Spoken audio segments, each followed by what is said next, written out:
Questions पूछे थे। I hope आपने उनके आंसर फाइंड आउट कर लिए होंगे। जिन बच्चों को आंसर नहीं मिले, कोई डिफिकल्टी आई है, उनके लिए मैंने आंसर आज लिख दिया है यहाँ पे। देखिए, who is the father of chemistry? Antoine Lavoisier as the father of chemistry. Who is the Indian father of chemistry? Acharya Prafulla Chandra Ray. इन्हें पीसी रे के नाम से भी जाना जाता है। ये भी केमिस्ट्री फादर ऑफ केमिस्ट्री के नाम से जाने जाते हैं। ये इंडियन फादर ऑफ केमिस्ट्री के नाम से जाने जाते हैं। And third is who got the first Nobel prize in chemistry? Van't Hoff. Scientist का नाम क्या है? वॉन होफ, जिन्होंने 1901 में 1901 में इन्होंने नोबेल प्राइज अचीव किया था केमिकल रिसर्च के ऊपर। ओके, अब बात करते हैं हम इम्पोर्टेंस और स्कोप के बारे में। केमिस्ट्री के बारे में हम पढ़ना शुरू कर रहे हैं तो हमें ये पता होना चाहिए डेली लाइफ के अंदर, या फिर हमारे जो डेली लाइफ है, हमारे जो लाइफ साइकिल है पूरी कंप्लीट अर्थ के ऊपर, उसमें क्या रोल प्ले कर रहा है केमिस्ट्री। ऐसी क्या जरूरत पड़ रही है इसे स्टडी करने की। तो यहाँ पे कुछ पॉइंट्स मैंने ऑलरेडी लिख दिए हैं, एक के बाद एक हम इन्हें डिस्कस करेंगे। Let's start. क्या क्या इंपॉर्टेंस है, क्या क्या स्कोप है। सबसे फर्स्ट है सप्लाई ऑफ फूड। जो फूड की सप्लाई है उसके अंदर जो केमिस्ट्री है, जो केमिकल्स हैं, उनका मेन रोल है। केमिकल, जब भी कोई भी चीज़ खेत के अंदर उगाई जाती है ना, फील्ड में, तो उस टाइम पे केमिकल फर्टिलाइजर्स का यूज़ किया जाता है, और जो फर्टिलाइजर्स होते हैं उनके अंदर केमिकल प्रेजेंट होते हैं। तो एक तरीके से जो फूड हम तक आता है उसके अंदर कहीं ना कहीं केमिकल्स का हाथ होता है, ताकि उन्हें वो सिक्योर, सेफ एंड सिक्योर रख सके। इनमें बहुत सारे इंसेक्टिसाइड, पेस्टिसाइड्स, इनका यूज़ किया जाता है, ताकि जो भी अनाज वगैरह है, जो भी हम अपने खेतों के अंदर उगाते हैं, वो बिल्कुल सेफ और अच्छे ग्रोथ हो, उनकी अच्छे अमाउंट के अंदर हमें यील्ड दे सके। तो उनके लिए इन चीज़ों का यूज़ किया जाता है। एक बार जब जो भी चीज़ है, प्रोसेस फूड है या फिर सिंपल जो फूड है, वो हमने ऑब्टेन कर लिया, तो वो भी हम स्टोर कर सके, खराब ना हो, इसके लिए क्या किया जाता है, उनके अंदर प्रिजर्वेटिव्स ऐड किए जाते हैं, ताकि वो लॉन्ग टाइम तक स्टे कर सके। तो ये सारे प्रिजर्वेटिव है, इंसेक्टिसाइड है, पेस्टिसाइड है, या फिर केमिकल फर्टिलाइजर्स है, इन सब के अंदर केमिकल्स का यूज़ किया जाता है। तो फूड के अंदर भी ये मेन रोल प्ले कर रहा है। इसके बाद बात आती है contribution to the better health. सबसे ज़्यादा इम्पोर्टेंट पॉइंट जो है, जब भी हम बीमार होते हैं तो उस टाइम पे क्या, ऐसा थोड़ी है कि जाके भी धूप में बैठ जाओ, ठीक है अभी ठीक हो जाएगा, फिर थोड़ी देर में उठा के इसे अंदर ले आएंगे, ऐसा कुछ नहीं होता है। डॉक्टर के पास जाते हैं तो वो हमें क्या प्रिस्क्राइब करता है? मेडिसिन प्रिस्क्राइब करता है। मेडिसिन जो है वो केमिकल्स की बनी हुई होती है, और केमिकल ही रिस्पॉन्सिबल होते हैं कि हम दोबारा से ठीक हो जाते हैं और अपने डेली रूटीन वर्क करना शुरू कर देते हैं। तो उसके लिए जो केमिकल साइंसेज है, जो केमिस्ट्री है, वो मेन रोल प्ले कर रही है बेटर हेल्थ प्रोवाइड करने के लिए। तो देखिए, यहाँ पर मैंने कुछ एक चीज़ें लिखी हुई हैं। लाइफ सेविंग ड्रग्स के नाम से जाना जाता है। कुछ मेडिसिन ऐसी होती हैं जिन्हें लाइफ सेविंग ड्रग्स के नाम से जाना जाता है, जो जिंदगी को बचा सकती हैं। उनमें से दो कौन कौन सी हैं? सिस्प्लेटिन और टैक्सोल। दो दवाइयां हैं, एक सिस्प्लेटिन है और एक टैक्सोल है। ये किसके ट्रीटमेंट में यूज की जाती हैं? कैंसर के ट्रीटमेंट में यूज़ की जाती है दवाइयाँ, बहुत ज़्यादा बेनिफिशियल होती हैं कैंसर के ट्रीटमेंट में। बेसिकली इन मेडिसिन का यूज़ किया जाता है। केमिकल्स होते हैं, अगर हम कोई भी मेडिसिन ले रहे हैं वो तो केमिकल फॉर्म के अंदर है, केमिकल इंजेक्ट कर रहे हैं, या फिर ओरली भी ले रहे हैं तो भी केमिकल ही हमारी बॉडी के अंदर जा रहा है। तो जो सिस्प्लेटिन और टैक्सोल नाम की दवाइयाँ हैं दो, ये कैंसर के ट्रीटमेंट में काम आती है। AZT, ये भी लाइफ सेविंग ड्रग है। किसमें काम आती है ये? Against the AIDS. एड्स के ट्रीटमेंट में कौन सी दवाई यूज की जाती है? AZT। इसके अलावा एनाजेसिक जो है, इसका यूज किया जाता है। ये पेन रिलीविंग होती है। किस तरीके की ड्रग होती है? पेन रिलीविंग, यानी कहीं भी अगर हमारी बॉडी में तकलीफ है, दर्द हो रहा है, चाहे सर में दर्द है, हाथ में, पैर में, स्टमक में, कहीं भी दर्द हो रहा है, तो उसके लिए जो डॉक्टर प्रिस्क्राइब करते हैं वो पेन रिलीविंग ड्रग्स होती हैं। और उसमें एनाल्जेसिक, ये भी एक कैटेगरी होती है दवाइयों की, ऐसे ही डायरेक्ट नहीं लेते, हर तरीके की दवाई की कैटेगरी होती है, कैटेगरी वाइज उन्हें डिवाइड किया होता है। एंटीबायोटिक्स जो है, इनका यूज़ किया जाता है। एंटीबायोटिक्स जैसे स्ट्रेप्टोमाइसिन है, पेनिसिलिन है, ये सारी एंटीबायोटिक्स के अंदर आती है, तो इनका यूज़ किया जाता है। इसके अलावा हम डेली लाइफ में देखो, अगर विटामिन की कमी है तो आर्टिफिशियल जो टैबलेट्स वगैरह है बाहर से हम इंजेक्ट करवा लेते हैं, या फिर टैबलेट वगैरह लेनी शुरू कर देते हैं। तो विटामिन जो होते हैं ये भी हम ओरली ले सकते हैं। अगर हमारी बॉडी में किसी भी विटामिन की कमी है तो डॉक्टर हमें प्रिस्क्राइब करते हैं कि विटामिन बी की टैबलेट लेनी है आपको, विटामिन सी कम है उसके लिए टैबलेट लो। तो ये सारी हमारी बेटर हेल्थ के लिए है, ठीक है। सेविंग एनवायरनमेंट को भी बचा सकते हैं। किस तरीके से? पहले जो यूज़ किया जाता था, आपने CFC का नाम सुना होगा। CFC क्लोरोफ्लोरोकार्बन जो है बहुत ही ज़्यादा हार्मफुल केमिकल होता है और इसका यूज़ रेफ्रिजरेटर के लिए किया जाता है। और नाउ ए डे ये कोशिश की जा रही है कि CFC को रिप्लेस कर दे कम हजार्डस सब्सटेंस के अंदर, यानी ऐसा सब्सटेंस यूज़ करें इन चीज़ों के अंदर जो रेफ्रिजरेटर्स हैं, एयर कंडीशनर्स हैं उनके अंदर, ताकि कम से कम नुकसान पहुँचे एनवायरनमेंट को। इसके अलावा भी चाहे क्लोथ्स वगैरह है, चाहे जो गार्बेज है जैसे पॉलीबैग्स वगैरह है और भी चीज़ें हैं, उनसे भी बचने के लिए जो एनवायरनमेंट को सेव करने के लिए नई नई टेक्निक्स का यूज़ किया जा रहा है। फिर बात आती है ट्रांसपोर्ट की।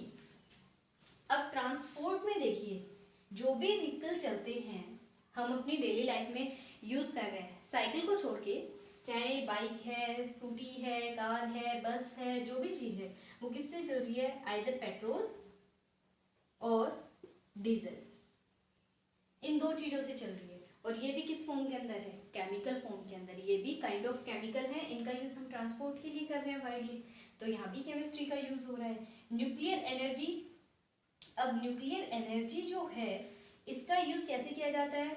जो टनल्स वगैरह होते हैं, सबसे पहले तो यूरेनियम जो था उसका यूज़ किया जाता था इसके अंदर, उसके बाद जो टनल्स है उनको बनाने के लिए न्यूक्लियर एनर्जी का यूज़ किया जाता है, इलेक्ट्रिसिटी को प्रोड्यूस करने के लिए भी इसी का यूज़ किया जाता है। तो न्यूक्लियर एनर्जी जो है पहले सिर्फ इसका न्यूक्लियर बॉम्ब, एटॉमिक बॉम्ब वगैरह बनाने के लिए यूज़ कर रही थी कंट्रीज, लेकिन नाउ ए डे जो न्यूक्लियर एनर्जी है बहुत ही काम की चीज़ है, क्योंकि पेट्रोल, डीजल या और जो चीज़ें हैं वो एक लिमिटेड अमाउंट के अंदर प्रेजेंट है, खत्म हो जाएंगी एक दिन अगर कंटिन्यूस यूज़ करते रहे तो। लेकिन न्यूक्लियर एनर्जी एक ऐसा सोर्स है जिससे हम अपनी एनर्जी की जितनी भी रिक्वायरमेंट होती है उन्हें कंटिन्यूस पूरा कर सकते हैं, इससे कोई नुकसान नहीं होगा।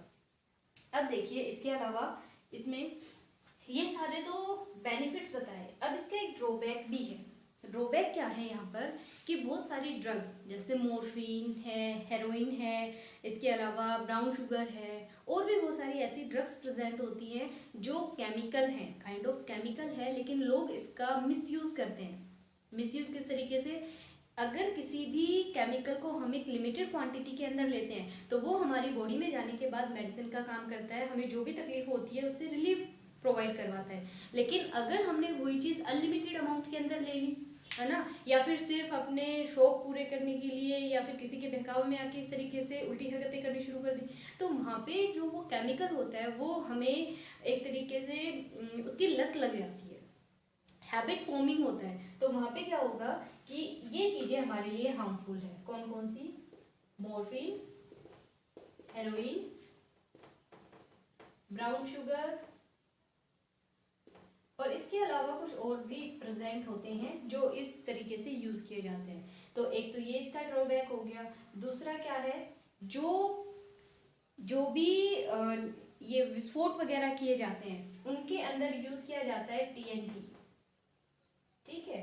इसके अलावा RDX, इस तरीके के कंपाउंड यूज़ किए जाते हैं जो कि बहुत ही स्ट्रॉन्ग केमिकल कंपाउंड होते हैं। अगर इनका एक छोटा सा अमाउंट भी हमारे पास प्रेजेंट है, कुछ अमाउंट में अगर ये प्रेजेंट है तो भी एक बड़ा एक्सप्लोजन कॉज किया जा सकता है। तो इस तरीके की पहले यूज़ करते थे इन्हें, कोई भी मान लो रोड वगैरह बनाना है या कहीं से टनल वगैरह पास आउट करना है तो उस टाइम के ऊपर इनका यूज़ किया जाता है। लेकिन आजकल इसका मिसयूज़ करना स्टार्ट कर दिया। कैसे? इनको as a explosive material use किया जाता है और पब्लिक को हार्म होता है इस चीज़ से, तो अब इसका मिसयूज़ भी है कुछ।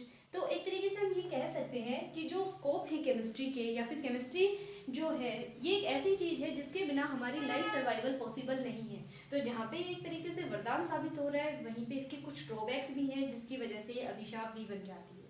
ओके, इसके अलावा देखिए,